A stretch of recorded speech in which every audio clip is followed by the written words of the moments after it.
I'm sure like many of you, I've been feeling very just helpless at the moment with everything going on, and I really needed to find something within my control that I could look forward to. So for me personally, that is sewing and planning projects for that. So I thought today we could sit down, go through my fabric pile, talk about some upcoming projects that we can get excited about, and you guys can hold me accountable to it so I actually get it done. Just a nice easy video, which I'm actually hoping to do a bit more of in between my sewing tutorials, as I find I put so much time and energy into them, which I love, but it is nice to be a bit more consistent with these little ones in between. Rightio, so let's go through this overflowing pile of fabric that has been gathering over the past few months and maybe even years, and see what we can do with it all. First up, I thought it could be interesting to talk a little bit about how I come up with these ideas. I think there's definitely two divided ways in my mind that a project comes to life. It's either I have the fabric first, so I could be going through a thrift shop or a fabric store and stumble across a pattern, a print, color or something that I develop a small obsession with, and I feel like I cannot move forward with life without it in it. In this scenario, I will try and think of some garments that I have either got on my list that this could match with, and I could work with bringing it to life with that. Trying my best not to just senselessly buy some material without a plan, because then it just goes in the stash and then never gets touched. And then worst case scenario, if no garment comes to mind that I need or want to make, then I will either get like 1 to 2 meters of it, knowing that eventually I will find something for it. Obviously, if say it is from a fabric shop and I know it's going to be there for a while, I will try and avoid just that impulse buy. But if it is somewhere like a thrift shop, or it is a unique limited drop dead stock material that I know I won't be able to get, that is probably when I will allow myself to have that impulse buy. And then the second creative process would be that I have the garment idea first, and then I need to go seek the appropriate material to go with that garment. So that's why I always have got like a little list in the back of my mind when I am out thrifting or fabric shopping, knowing that there are things that I want to create, so I can try and match it with that. And how that idea comes to life could be, you know, scrolling online, seeing the continuous pop-up of a certain style, and then going to my sketchboard and figuring out a way to spin some details to make it unique to my style and my wardrobe. Also, again, thinking about what is existing in my wardrobe, how I can make it work seamlessly into that. Once I've got that idea kind of out of my mind and onto a bit of paper, or even just like list it out, I can then go start looking through my existing stash and seeing if anything I already have goes with that idea. I'll consider what season ideally I want to wear it in, the type of fit I want it to be. Do I want it to be more structured and thick, or do I want it to be more flowy and soft? To be honest, I really mainly just go for natural fibers as best as I can, so linens, cottons, wools. Very rarely I will go for like a polyester and stuff. Oh my god, 100% polyester. So ideally I try not go for that as a fabric that I buy straight up, but if it is a thrifted or secondhand piece, that is my little loophole of how polyester works its way into my life. So once I have the fabric matching the concept garment, I can then sit down and figure out the steps of how I'm going to bring it to life. I am someone who prefers doing it in a self-drafting process, just because I find that an easy way to experiment with making it fit my body and also my style, and just adding unique details to it. Hopefully that gives you a little bit of an insight into how I approach my projects, but let's jump into these materials that I have in front of us. I have many towels that I have gathered. Someone in my partner's family was about to get rid of a heap of towels, and I was like, donate them to me. I will transform them into a wearable garment. I just actually love the look and the feel of toweling, and there's so many garments I think this works for, and I've got so many towels to experiment with, so you're gonna see me with like a whole wardrobe of toweling. I feel like that could be really nice as like a two-piece, like a button-up kind of midriff crop, and then a high-waisted pants to go with it, so when it's summer I can have like a two-piece toweling set. And I think there's enough there. There's quite a bit. If not, we can do some mix and matching, that's fine. For the pants, I really want to make that like American gym short style, where it has like the contrasting binding around the edges. So whether it's to do with that set or one of my other towelings, I'm going to experiment with that look and maybe make a little matching vest to go with it. Then this one has this like epic checkered pattern, and I thought it went really well with this like pistachio green color, which I am very obsessed with at the moment. I would love to do like a patchwork jumper, but kind of like that vintage style where it's got the zip that comes halfway, the panel's there, and that big oversized pocket in front. Every panel could be different, alternating between these two, so that's going to be fun. This pattern you might recognize from my woolen blanket jacket. I have a tiny bit left, and I think I'm going to follow along one of my previous tutorials and do a button-up overlapping skirt. Instead of doing the midi length, I'm going to do a mini length. So I think I'm going to kind of like combine a few pieces that are following existing tutorials and just do a little sew along day, because I'm not really showing anything new, but it's fun to capture the process. Now this material, it was like one of those moments where I was like obsessed with the print. It was in the sales section. Last like meter and a half of it, I would never see it again, so I had to get get it. It's kind of stretchy, kind of thick. I've just really struggled to find the right idea to go with this over the years, but then it hit me the other day. Is it Cult Gaia? I don't know. I pronounce everything wrong, but I'm gonna put the name of the brand here, and I know you've probably seen the dress everywhere, so I thought I would give it a go of trying to bring that to life, and I thought this material could be really fun. Again, I might experiment with that like bias binding on the edge, do like a contrasting white potentially. I thought that could be cute. In my mind, it seems like a really simple make, but whenever I say that, I feel like there's so many more details to it, especially because it is fitting to the body. And I find whenever it's like that, it's really hard to create nice finishes because there's nowhere to hide it. At least if it's like an oversized, gathered, bunched up garment, things hide way easier in that. We've got this baby.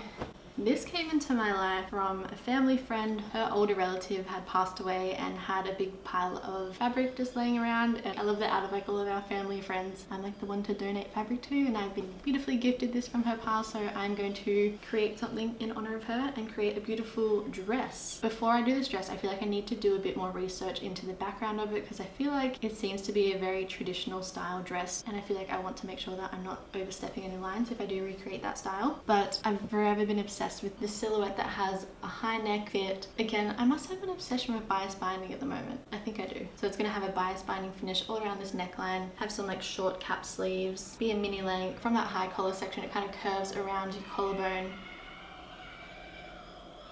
Kookaburras are going off this afternoon. It's gonna go down the neck, meet here and have like a little button, and then open up to a circular chest opening. Again, I really want to get all the terminology right for this when I do talk about it properly and make sure that I have inclusions of the history of it. That was a matter of like having the idea and just waiting for the perfect material to come into life, and then this one was more of like having the material and waiting for the right idea to come to it. It comes in different waves. This is kind of the underside part, which I need your opinion on, so I'll get to that last. This baby, I feel like I got it from the Brisbane fabric store. So I've had this in my stash for a while, and I've also had the matching idea for it, but for some reason I just haven't made it. Procrastinating Maddie again hasn't got to it. So this is why I need to make this video, so you hold me accountable to getting this shit done. So the idea behind this is it's like a beautiful flowy lightweight linen. I feel like the color and the finish of this material is very elegant, so I wanted to match that with like an elegant silhouette dress, and I thought a kind of like button up front dress that has like a low dip V, balloon sleeves, and a nice kind of like flowy finish from there. I know I can do it, and I know it would be very simple. It's just a matter of making the time for it. It's been one that like every week I'm like, to do, move it to next week, to do, move it to next week. Also, I don't do many like dark plain materials, so I think that'll be nice to add to the wardrobe rather than having all these like colorful prints, which I'm not against. I love it, but we gotta balance that out, you know. These are my most recent purchase from the fabric store.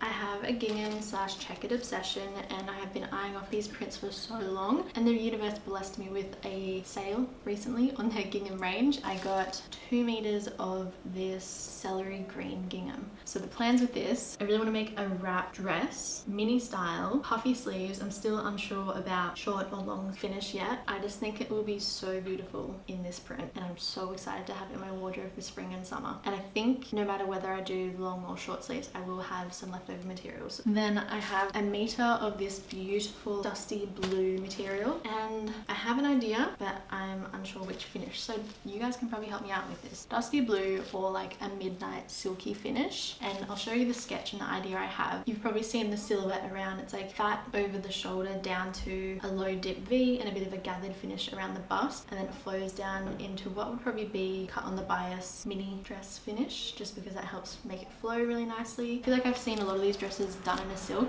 but I feel like the midnight finish could make it look a lot like a nightgown. I think too much of it will look like pajamas. For some reason I feel like the light blue just has that feel to it. Still figuring out. I'm leaning towards this one, but then that means what do I create with the midnight silk?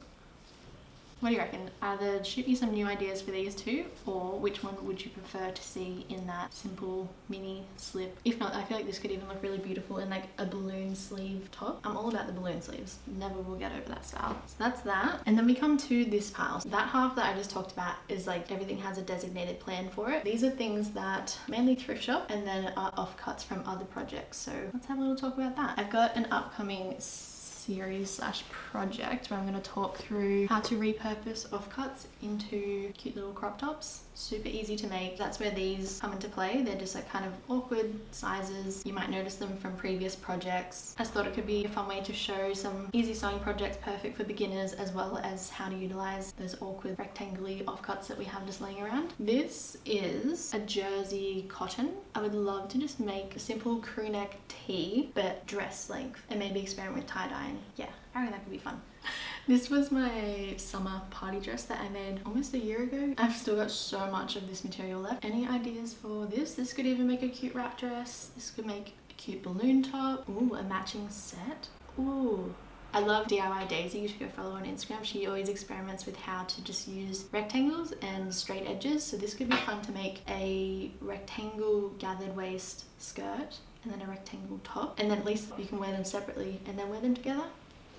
Yeah, I think I like that idea. Another gingham slash checkered print. The reason I got this one is I had a vision in mind of it. A simple, sophisticated blouse or like balloon sleeve top. Like I could see myself wearing this with like my white jeans or my regular jeans. Like, you know, sometimes you just like, I just need a simple piece that I can just throw on, and I love green. And that's a fun color of green. This one was a curtain that I got from a thrift shop. It has this beautiful finish embellishment on there. It is very sheer, so I thought I could put this out to you guys. What do you think this should be? I've got 2 curtains of this, so quite a bit of it. I feel like it needs to be something extravagant. Or does it need to be something simple? And then the fabric is the hero. Now, if you have any ideas of sheer things to make, I'm all for experimenting with making pieces that are creative and like push my boundaries of sewing, but I also want it to be at least partially practical.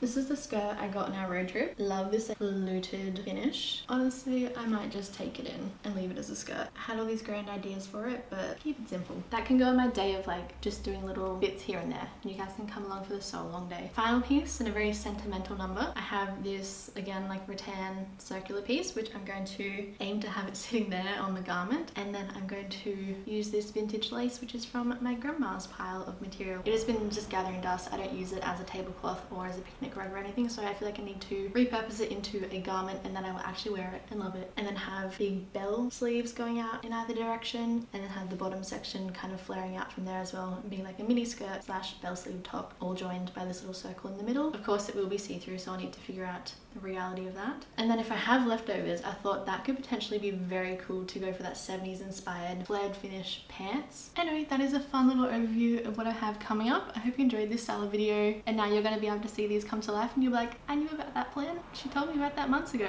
maybe years ago. My fire alarm just randomly went off and scared the shit out of me. On that note, I hope you enjoyed getting a little insight into the creative process of how I come up with the concepts for the things I want to make. If you did like this video, don't forget to give it a thumbs up and also subscribe, as I've got many more videos like this in the works. Let me know your thoughts on those things that I needed your opinion with below, and I will see you guys in the upcoming videos.